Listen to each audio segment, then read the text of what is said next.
तो आज का हमारा टॉपिक है evolution of civil services India. India के अंदर जो सिविल सर्विसेज हुई है वो किस तरह से स्टार्ट हुई, इसमें ब्रिटिशर्स का किस तरह से योगदान हुआ। तो हम वन बाय वन एक एक पर्सन के बारे में देखेंगे, उन्होंने किस तरह का योगदान दिया है। तो सबसे पहले हम इसमें बात करेंगे कॉर्नवालिस के बारे में। कॉर्नवालिस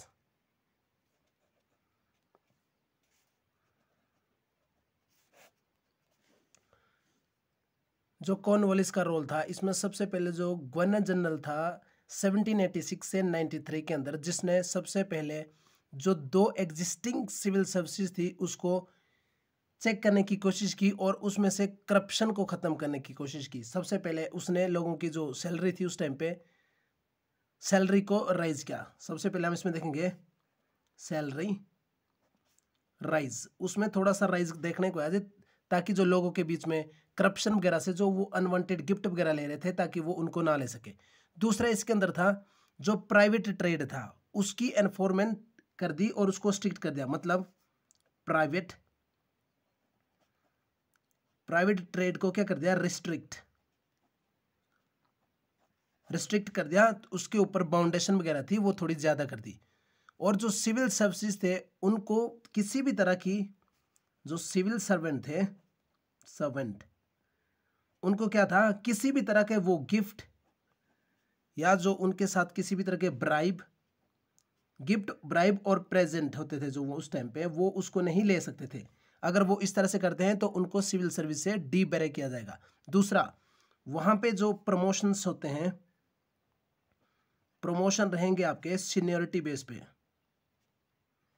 सीनियरिटी बेस्ड जो आपकी प्रमोशन होगी वो सिर्फ सीनियरिटी के बेस पे होगी कि आप सीनियर हैं तो आपकी जो प्रमोशन है वो इस तरह से होगी। ये थे हमारा पहला पॉइंट जिसमें कॉर्नवालिस के रोल के बारे में दिया है, जिसमें क्या हुआ, सबसे पहले उसने सैलरी को राइज करने की कोशिश की। सेकंड, जो प्राइवेट ट्रेड था उसको रेस्ट्रिक्ट करने की कोशिश की क्योंकि उसके ऊपर सर्टेन रूल वगैरह लगा दिए थे।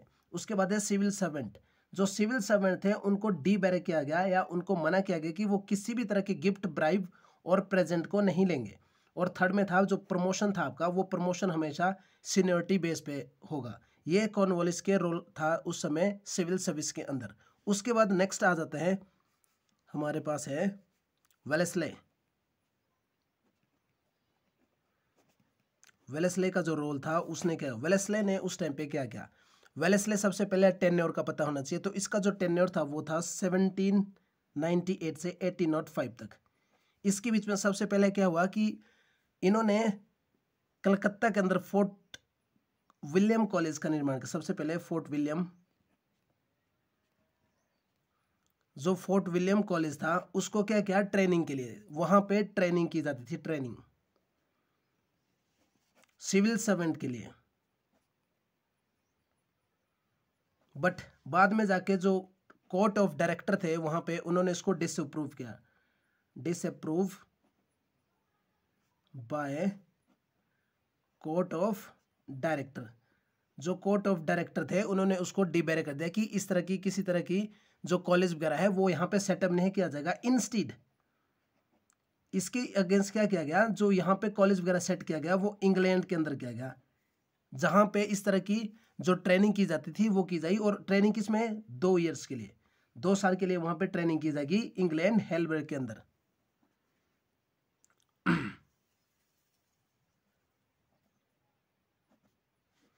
लिख देता हूँ,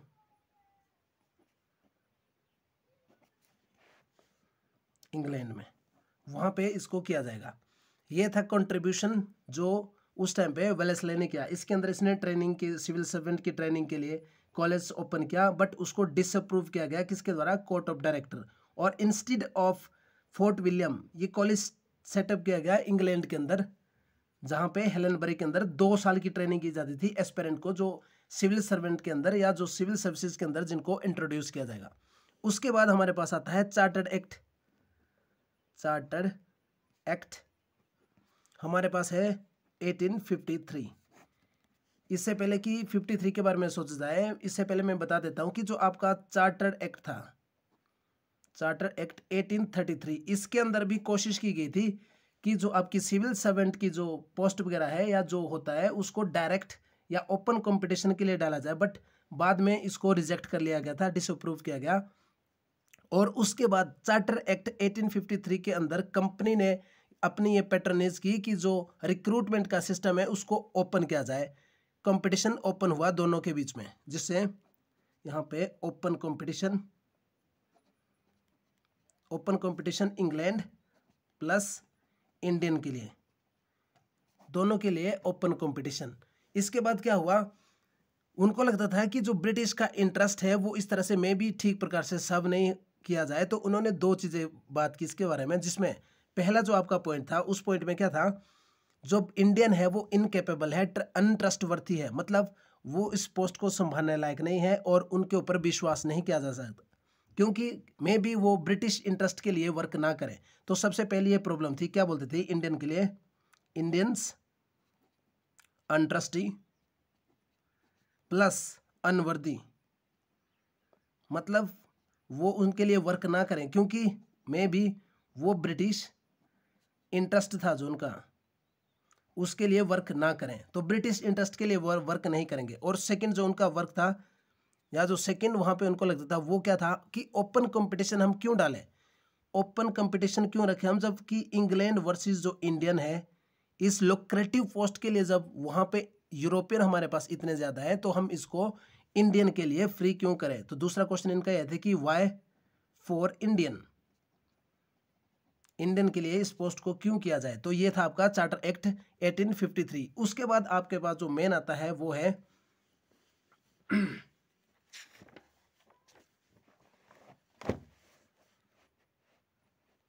हमारे पास है Indian civil services act. Indian जो सिविल सर्विसेज एक्ट है 1861।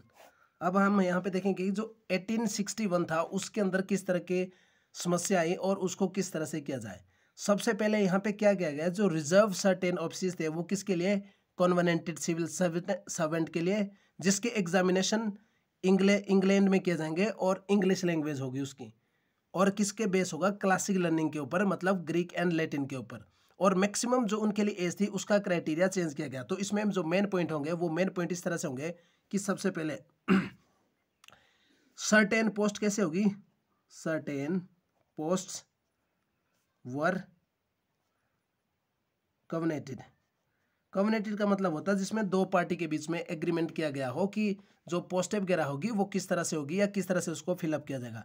तो इसमें क्या क्या है, जो इनकी दूसरा पॉइंट था, इसमें जो पेपर होगा वो होगा क्लासिक लर्निंग के ऊपर, लर्निंग जिसमें आपकी लैंग्वेज रहेगी इंग्लिश, और ये कहाँ पे होगा, इंग्लैंड, क्लासिक लर्निंग के ऊपर। और दूसरा जो इन्होंने क्या किया, क्लासिक लर्निंग के अंदर जो थी सिस्टम वो दो चीज़ें थी, जिसमें Greek and Latin, Greek and Latin.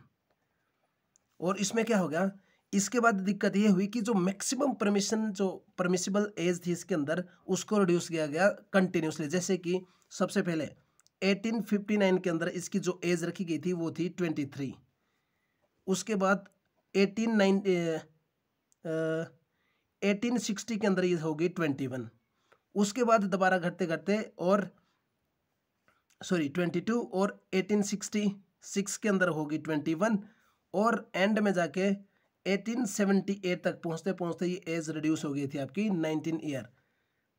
यहाँ पे आपको कुछ याद भी आ रहा है, जैसे लिटन, जहाँ पे वर्नाक्युलर प्रेस एक्ट भी लगा था, ये वही डेट है, वहाँ पे जो लिटन था उसको इनफेमस था, वो बहुत ही ज़्यादा इनफेमस था इस तरह के वर्क के लिए। तो यहाँ पे 1878 के अंदर जाते जाते एज उनकी हो गई थी सिर्फ 19 ईयर्स ओल्ड। फिर इसके अंदर दूसरी चीज़ थी कि हमारे सबसे पहले जो एक इम्पोर्टेंट पॉइंट है यहाँ पे कि 1863 के अंदर फर्स्ट जो सिविल सर्वेंट बना था वो थे आपके सत्येंद्र टैगोर, जो फर्स्ट जिन्होंने सिविल सर्विस को क्वालिफाई किया था उस टाइम पे। फिर इसके बाद क्या होता है कि स्टैट्यूटरी सिविल सर्विसेज होती है जो 1878 और 79 के अंदर, जिसको इंट्रोड्यूस किया गया था लिटन के द्वारा। मैं बता रहा हूँ कि 1878 में लिटन वहाँ पे उस समय वॉइस रॉय होते हैं। तो इसमें क्या होता है कि स्टैट्यूटरी सिविल सर्विसेज 1878 टू 79। इसमें क्या होता है, इंट्रोड्यूस किया गया इसको लिटन के द्वारा इंट्रोड्यूस किया जाता है। और इसमें क्या हो जाता है कि जो उसमें पोस्ट वगैरह होगी, इसके अंदर ये बोलता है कि जो 6 पोस्ट होगी वो कैसे होगी, कोवेनेंटिन, जिसको सिर्फ फिल किया जाएगा रॉयल फैमिली के द्वारा, रॉयल फैमिली के द्वारा ही इसको फिलअप किया जाएगा। और ये किस बेस पे होगी, नॉमिनेशन बेस पे, नॉमिनेशन के बेस पे ये यहाँ पे जो आपके रिक्रूटमेंट होगी वो नॉमिनेशन के बेस पे हुआ करेगी। जो बाद में स्टेट जिसमें नॉमिनेशन जो आपका होगा वो सब्जेक्ट किसके अंदर रहेगा, इसको अप्रूवल कौन देगा, अप्रूवल, इसका जो अप्रूवल रहेगा वो रहेगा आपका वाइसरॉय और सेक्रेटरी ऑफ स्टेट। ये दो बंदे या दो पोस्टें ऐसी होगी जिसके अंदर जो आपकी ये पोस्ट होगी सिर्फ यही दो बंदे उसको अप्रूव करेंगे कि किस तरह से आपकी जो पोस्ट वगैरह है वो रिक्रूटमेंट होगी। यहाँ पे जो पोस्ट होगी वो होगी 1/6 जो आपकी पोस्ट होगी रॉयल फैमिली के बेस पे होगी, कॉवेनेंटेड होगी, उसका नॉमिनेशन किया जाएगा। और जो नॉमिनेशन को अप्रूव करेंगे वो होंगे आपके वाइसरॉय और सेक्रेटरी ऑफ स्टेट। ये थी इसके अंदर मेन चीज़। फिर इसमें क्या होता है कि इसके बाद एक कमेटी का गठन किया जाता है, जो कमेटी होती है आपकी एचिक्सन कमेटी, जिसमें कांग्रेस की डिमांड होती है, कुछ पहले कांग्रेस की डिमांड, और फिर जो एचिक्सन कमेटी होती है वहाँ पे उसमें किस तरह की चीज़ें होती है, फिर उसके बारे में बात करते हैं। सबसे पहले यहाँ पे कांग्रेस डिमांड्स एंड एचिक्सन कमेटी, जो ये कमेटी होती है इसके अंदर सबसे पहले जो कांग्रेस की डिमांड होती है वो क्या होती है, और ये कमेटी का जो गठन होता है एचिक्सन कमेटी, ये डफरिन के द्वारा होती है 1886 के अंदर, ये होती है 1886 के अंदर बाय डफरिन। सबसे पहले जो कांग्रेस की डिमांड यहाँ पे थी, कांग्रेस सबसे पहले उनकी डिमांड होती है कि जो एज है रिक्रूटमेंट के लिए, पहली डिमांड होती है लॉवरिंग एज को लोअर किया जाए। सबसे पहली डिमांड होती है कि एज को लोअर किया जाए।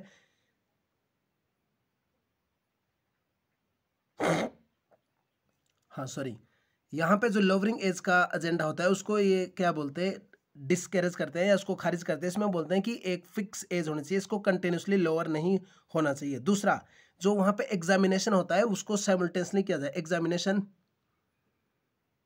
एग्जामिनेशन जो एग्जाम होता था वो सिर्फ लंदन के अंदर होता है, तो ये बोलते हैं कि इंडिया वर्सेस लंदन दोनों के अंदर या इंग्लैंड, ये एग्जाम दोनों जगह पे होना चाहिए। दूसरी डिमांड इनकी होती है। तीसरी डिमांड में क्या होता है कि जो डफरिन होती है वहाँ पे एक कमेटी फॉर्म हो जाती है, जो कमेटी होती है एचिक्सन कमेटी, जो पब्लिक सर्विसेज के अंदर होती है। ये कमेटी होती है एचिक्सन कमेटी पब्लिक सर्विसेज के अंदर, जिसके अंदर क्या होता है, ये इसमें डफरिन के द्वारा सेटअप की जाती है। तो इसमें क्या होता है कि सबसे पहले ये बोलते हैं ड्रॉपिंग ऑफ जिसमें कोवेनेंट और अनकोवेनेंटेड, जो ये टर्म है, इन दोनों टर्म को क्या किया जाए, ड्रॉप किया जाए। इन टर्म्स को ड्रॉप किया जाए, ये दोनों टर्म को सबसे पहले ड्रॉप किया जाए। दूसरा क्या बोलते हैं यहाँ पे, जो क्लासिफिकेशन ऑफ सिविल सर्विसेज है उनको इंपीरियल सिविल सर्विसेज जो लंदन के अंदर होगी, और दूसरी जो सिविल सर्विसेज इंडिया के अंदर होंगी प्रोविंशियल, उसको बोलेंगे प्रोविंशियल, और सबऑर्डिनेट सिविल सर्विसेज इंडिया के अंदर होगी। तो क्या बोलते हैं इसमें जो क्लासिफिकेशन है उसके अंदर इंपीरियल या रॉयल और इंपीरियल जो सिविल सर्विसेज होगी, सिविल सर्विसेज वो कहाँ होगी आपकी, लंदन या इंग्लैंड। और दूसरा जो यहाँ के अंदर होंगी, इंडिया के अंदर होंगी, उसको क्या बोलेंगे हम, प्रोविंशियल। और दूसरी क्या होगी इसकी, सबऑर्डिनेट। ये जो दोनों आपकी होंगी ये होंगी इंडिया के अंदर, और इसके जो एग्जामिनेशन कंडक्ट होंगे वो इंडिया के अंदर होंगे। ये होती है उनकी दूसरी जो एचिक्सन कमेटी की डिमांड्स होती है, वो ये इनकी डिमांड होती है। यहाँ पे सबसे पहले कांग्रेस की डिमांड होती है। कांग्रेस की डिमांड होती है कि जो एज हो रही है, लोअर हो रही है, इसकी कंटिन्यूसली ये एज लोअर ना हो, ये फिक्स होनी चाहिए किसी जगह पे। दूसरा, एग्जामिनेशन जो होता है वो इंडिया और इंग्लैंड दोनों के अंदर साइमल्टेनियसली किया जाना चाहिए कंडक्ट। और थर्ड क्या था, इसके ऊपर फिर एचिक्सन कमेटी आती है डफरिन के द्वारा 1886 के अंदर, जिसमें क्या होता है कि पब्लिक सर्विसेज के ऊपर जो ये कमेटी है, इनका जो उसकी तरफ से रेजोल्यूशन आता है उसमें होता है कि सबसे पहले जो टर्म होती है आपके कॉवेनेंटेड और अनकॉवेनेंटेड टर्म्स होती है उनको ड्रॉप किया जाएगा। सेकंड, जो रॉयल इंपीरियल सर्विसेज है इसको क्या किया जाएगा, लंदन के अंदर इंट्रोड्यूस किया जाएगा या वहां पे कंडक्ट किया जाएगा। और दूसरी जो प्रोविंशियल और सबऑर्डिनेट सर्विसेज है उसको इंडिया के अंदर ही कंडक्ट किया जाएगा। दूसरा, जो इसके अंदर एक और भी होता है जिसमें क्या बोलते हैं, जो एज यहाँ पे कंटिन्यूसली लोअर की जा रही थी उसमें क्या किया उन्होंने, एज को फिक्स कर दिया। यहाँ पे एज को फिक्स कर दिया या रेज बोल सकते हैं आप, एज को रेज किया गया जिसको 23 किया गया। मिनिमम एज जो उसके लिए थी, प्रीमिक्सिमल जो लिमिट थी उसको 23 किया गया। अब 23 तक जो वहाँ पे जितने भी एग्जामिनेशन हो सकते थे उसको कंडक्ट किया जाएगा 23 ईयर्स तक। उसके बाद क्या होता है,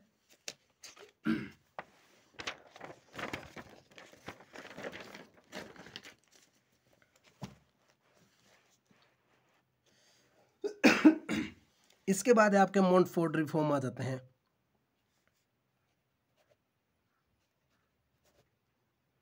मॉन्टफोर्ड रिफॉर्म्स 1919 के अंदर, जिसको बोलते हैं चेम्सफोर्ड रिफॉर्म होते हैं जो 1990 के अंदर। उसमें क्या जाता है, इन्होंने रिकमेंड किया कि जो आपकी सबसे पहले इनकी रिकमेंडेशन थी, जिसमें वैसे तो मॉन्टफोर्ड की रिफॉर्म कराया जो मॉन्टफोर्ड का एक एक्ट आता है उसके अंदर बहुत सारे पॉइंट है, बट अभी हम बात करें सिविल सर्विसेज के ऊपर, तो मेन पॉइंट के ऊपर फोकस करते हुए हम बोलेंगे इन्होंने रिकमेंड किया कि आपकी जो सिविल सर्विसेज होगी वो 2 जगह पे होगी, इंग्लैंड और इंडिया, दोनों के अंदर साइमल्टेनियसली, मतलब एक साथ या साइमल्टेनियसली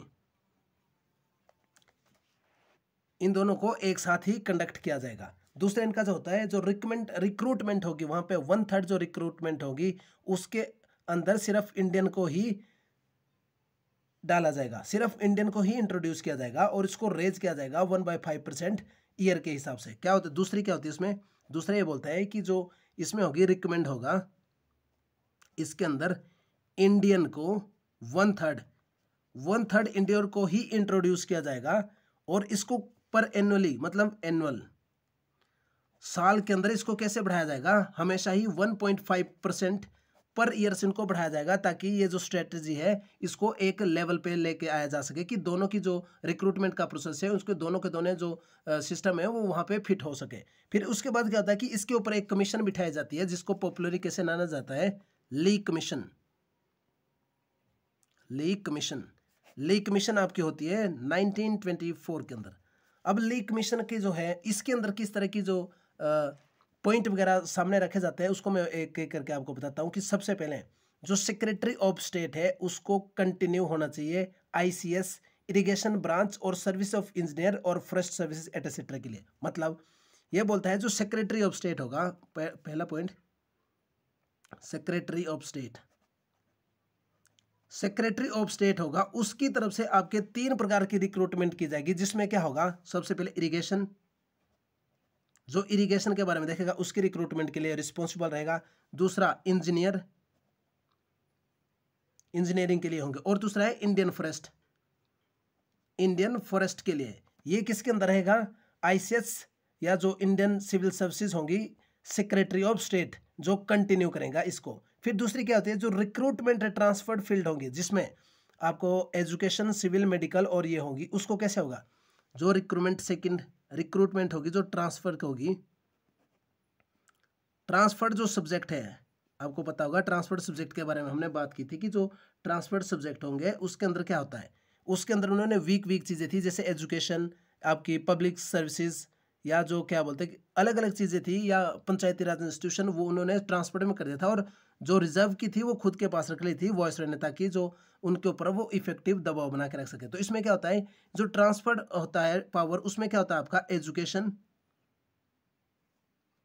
और दूसरा है मेडिकल। एजुकेशन और जो मेडिकल की सर्विसेज है इसके लिए कौन रिस्पॉन्सिबल रहेगा, इसके लिए आपका रिस्पॉन्सिबल रहेगा प्रोविंशियल गवर्नमेंट। बोलने का मतलब है कि यहाँ पे जो आपका ली कमीशन के अनुसार जो सेक्रेटरी ऑफ स्टेट होगा उसके अंदर 3 चीजें रहेगी, इरिगेशन, इंजीनियरिंग और इंडियन फॉरेस्ट सर्विसेज। ये इसके ऊपर ध्यान देगा कि जो इसकी रिक्रूटमेंट होगी वो सिर्फ यही देखेगा सेक्रेटरी ऑफ स्टेट। जो इंडियन सिविल सर्विसेज होगी। और जो ट्रांसफर्ड सब्जेक्ट है जो मेंशन किया यहाँ पे, जैसे एजुकेशन और मेडिकल, इसके अंदर क्या है, इसकी जो रिक्रूटमेंट होगी वो प्रोविंशियल गवर्नमेंट के थ्रू की जाएगी, ये होगी डायरेक्ट। फिर उसके बाद क्या होता है कि जो आपकी रिक्रूटमेंट है आईसीएस, मतलब इंडियन सिविल सर्विस की जो रिक्रूटमेंट है वो 50/50 होनी चाहिए, मतलब उसके अंदर 50% ब्रिटिशर्स हो और 50% उसमें इंडियन हो। और ये रीच कब तक हो जाना है, इन्होंने एक टारगेट सेट किया था कि 15 ईयर्स के, बिटवीन 15 ईयर्स, लगभग 15 ईयर्स के बीच में ये जो क्राइटेरिया है वो एक जगह पे पहुंच जाना चाहिए कि इसके अंदर सेम मात्रा में जो आपके यूरोपियन एंड इंडियन हो गए वो दोनों को इस एग्जामिनेशन को कंडक्ट करने के थ्रू आपके सिविल सर्विस में होने चाहिए। फिर क्या होता है कि जो पब्लिक सर्विस कमीशन है उसको इमीडिएटली इस्टेब्लिश किया जाएगा। और मायो था, उन्होंने क्या किया कि जो ईच डिवीजन वगैरह थे उसमें एक एक अपॉइंट कर दिया, उन्होंने एसपी को अपॉइंट कर दिया, और इसके नंबर और स्पाइस वगैरह थे वो कंटिन्यूसली बढ़ रहे थे। तो इसमें क्या होता है, जो चौथा पॉइंट, जो आपके पब्लिक सर्विस कमीशन है, पब्लिक सर्विस कमीशन को क्या किया, इसको इमीडिएट इस्टेब्लिश किया गया। वहां पे इस्टेब्लिश करने के बाद क्या हो गया, जो क्या बोलते हैं किसमें दिया गया था, ये जो आपका बोला गया था, ये बोला गया 1919 के एक्ट के अंदर, जो चेम्सफोर्ड का रिफॉर्म था उसके अंदर ये बोला गया था कि किस तरह से आपका ये होगा। पब्लिक सर्विस को यहाँ पे बिठाया गया है, तो इसका क्वेश्चन भी आ जाता है कि इसको कब इस्टेब्लिश किया गया था। तो इसको किया गया। फिर इसमें क्या हुआ, जो लॉर्ड मायो था वहाँ पे उस टाइम पे, लॉर्ड मायो, उसने क्या किया कि ईच जो आपका डिवीजन है उसमें क्या किया, ईच डिवीजन के अंदर एसपी को इंट्रोड्यूस किया, मतलब एक पोस्ट को गया सुप्रिटेंडेंट ऑफ पुलिस, इसको वहां पे कर दिया, जिसमें इसके अंदर स्पाइस वगैरह होंगे और वो क्या करेंगे, लोकल पीपल के ऊपर वर्क करेंगे कि किस तरह से वो लोगों के ऊपर वहां पे लॉ वगैरह का मेंटेन करेंगे। फिर क्या होता है 1814 के अंदर एक और ऑर्डर आता है कोर्ट ऑफ डायरेक्टर की तरफ से, जिसमें क्या होता है कि आपके जो दरोगा वगैरह होते थे जो सबॉर्डिनेट में होते हैं उनको उसको अबोलिश किया गया। सबसे पहले क्या होता है कि पब्लिक सर्विस कमीशन को इस्टेब्लिश किया गया 1990 के अंदर इमीडिएट इफेक्ट के साथ। फिर उसमें क्या हो गया कि जो लॉर्ड मायो था उसने क्या किया, हर एक डिवीजन के अंदर एक एसपी की जो पोस्ट थी उसको इंट्रोड्यूस कर दिया। उससे पहले जो आपका कोर्ट ऑफ डायरेक्टर थे, कोर्ट ऑफ डायरेक्टर की तरफ से एक ऑर्डर आता है कि जो आपके दरोगाज वगैरह थे, दरोगा वगैरह को पहले इस्टेब्लिश किया गया था, उसको क्या किया जाए, अब उसको अबोलिश किया जाए। अबोलिश मतलब एसपी की पोस्ट को वहां पे इंट्रोड्यूस किया गया, और जो दरोगा की पोस्ट थी जो पहले से वहां पे एग्जिस्टिंग थी उसको अबोलिश किया गया। ये सारे सिस्टम थे आपके, ये है आपके ली कमीशन के मेन जो पॉइंट थे, उसके 4 इसके मेन पॉइंट है। जैसे मैंने बोला सेक्रेटरी ऑफ स्टेट के पास क्या रहेंगे, इरिगेशन, इंजीनियरिंग और इंडियन फॉरेस्ट सर्विसेज। फिर ट्रांसफर सब्जेक्ट के अंदर थे वो आपके एजुकेशन एंड मेडिकल, जिसके अंदर प्रोविंशियल गवर्नमेंट रहेगी। फिर इंडियन सिविल सर्विसेज के अंदर था जो आपकी रेशो है वो 50/50 पहुंच जानी चाहिए नेक्स्ट 15 ईयर्स के अंदर, जो टारगेट रखा गया। उसके बाद पब्लिक सर्विस कमीशन को इमीडिएट इफेक्ट के साथ वहां पे इंट्रोड्यूस किया गया, जिसके अंदर लॉर्ड मायो ने हर एक डिवीजन के अंदर लगभग एसपी को इस्टेब्लिश करवाया। और कोर्ट ऑफ डायरेक्टर की तरफ से एक ऑर्डर आता है जिसमें दरोगाज जो पोस्ट थी, एक हर एक इंचार्ज होता था जो स्टेट के अंदर या एक विलेज के दरोगा, उसको वहां से अबोलिश कर लिया गया। ये था आपका सिस्टम जो ली कमीशन के अंडर में था। फिर उसके बाद जो लॉर्ड बेंटिंग होते हैं 1820 और 35 के थे, उन्होंने जो ऑफिस था एसपी का ऑफिस था उसको ख़त्म कर दिया था, मतलब मैं यहाँ पे मेंशन कर देता हूँ। फिर उसके बाद क्या होता है लॉर्ड बेंटिक जो गवर्नर जनरल ऑफ इंडिया होते हैं फर्स्ट, उसमें क्या होता है जो उनकी वहाँ पे पोस्ट होती है एसपी की एक पोस्ट होती थी, उसको अबोलिश किया था, और इसके बेस पे क्या किया था उन्होंने कलेक्टर या मैजिस्ट्रेट को वहां पे अपॉइंट किया था। कलेक्टर या मैजिस्ट्रेट, कलेक्टर और मैजिस्ट्रेट को वहां पे इंट्रोड्यूस किया था उस टाइम पे। और जो उसके जुरिडिक्शन के अंदर आते हैं उसमें हर एक डिवीजन के अंदर एक कमिश्नर था जो एक्ट करते थे एक एसपी की तरह, और हर एक पर डिवीजन के अंदर एक कमिश्नर होता था। कमिश्नर जो ये कमिश्नर होता था ये वर्क करता था एज अ एसपी, ये हर एक डिवीजन के अंदर एक एसपी की तरह वर्क करता था। जो उसके अंदर ली कमीशन के अंदर होता है, ये पब्लिक सर्विस कमीशन के अंदर ही होता है। फिर एक उसके बाद एक पुलिस की कमीशन भी आती है, मैं यहाँ पे मेंशन कर देता हूँ साइड में। यहाँ पे फिर एक पुलिस कमीशन आती है, पुलिस कमीशन आती है आपकी 1860 के अंदर, जिसके अंदर क्या होता है कि जो पुलिस एक्ट होता है, मेन बात करता है पुलिस एक्ट के बारे में, पुलिस एक्ट 1861 के बारे में, जिसमें कमीशन का रिकमेंड होता है कि जो civil system of civil constabulary होता है उसको मेंटेन किया जाएगा विलेज लेवल पे, जो सेटअप किया जाएगा, जिसमें मेंटेन किया जाएगा कि एक डायरेक्ट रिलेशनशिप कैसे इसको इस्टेब्लिश की जाए। और दूसरा होता है जो इंस्पेक्टर जनरल होता है हेड होगा प्रोविंस का, और डिप्यूटी इंस्पेक्टर जनरल होता है उसको हेड रखा जाएगा रेंज का, मतलब एसपी को हेड रखा जाएगा डिस्ट्रिक्ट का। इसका मेन पॉइंट है कि जो एसपी होगा हेड ऑफ डिस्ट्रिक्ट, एक डिस्ट्रिक्ट का ये वहाँ पे हेड रहेगा। दूसरा उसके बाद एक पुलिस कमीशन और आती है, जिसमें क्या होता है 1902 के अंदर पुलिस कमीशन आती है, एक पुलिस कमीशन,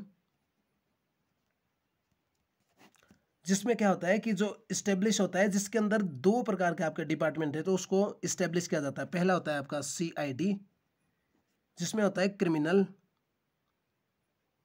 इन्वेस्टिगेशन